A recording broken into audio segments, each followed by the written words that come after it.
Municipal అభివృద్ధికి 100 రోజుల action plan ఫండ్లను ప్రారంభించిన ఎమ్మెల్యే మనోహర్ రెడ్డి వికారాబాద్ జిల్లా తాండూరు పట్టణంలో సోమవారం తెలంగాణ రాష్ట్ర అవతరణ దినోత్సవం సందర్భంగా తాండూరు మున్సిపల్ కార్యాలయంలో స్థానిక నాయకులు అధికారులతో కలిసి జాతీయ జెండాను ఆవిష్కరించారు. అనంతరం తెలంగాణ రాష్ట్ర ప్రభుత్వ పిలుపు మేరకు తాండూరు మున్సిపల్ అభివృద్ధికై 100 రోజుల యాక్షన్ ప్లాన్లో భాగంగా జెండా ఊపి ప్రారంభించారు.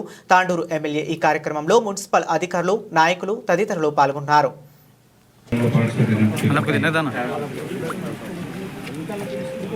మాజీ కౌన్సిలర్ కానివ్వండి,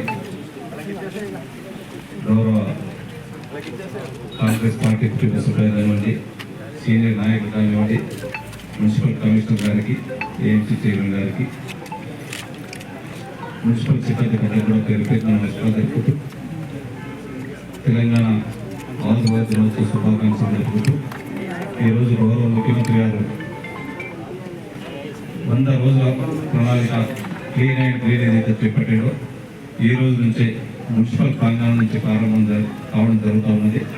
దీనికి అందరూ కూడా ప్రతి ఒక్కరు సహకరించి తాండూరు ప్రజలందరూ కూడా భాగస్వామ్యమై తాండూరులో క్లీన్ అండ్ గ్రీన్ చేసే ప్రతి పనికి వీళ్ళందరూ సహాయ సహకారం ఉండాలని చెప్పి కూడా మనస్ఫూర్తిగా కోరుకుంటూ ఒక మంచి కార్యక్రమానికి ప్రతి ఒక్కరు నాకేం జరగకుండా ఇదంతా మనదే అని చెప్పి ఒక మంచి దాంతో తాండూరు పట్టణాన్ని సుందరీకరణగా చేసుకుందామని చెప్పి చేసుకుంటూ ఈ కార్యక్రమం సక్సెస్ఫుల్గా కావాలని చెప్పి మనస్ఫూర్తిగా కోరుతున్నాను. Thank you.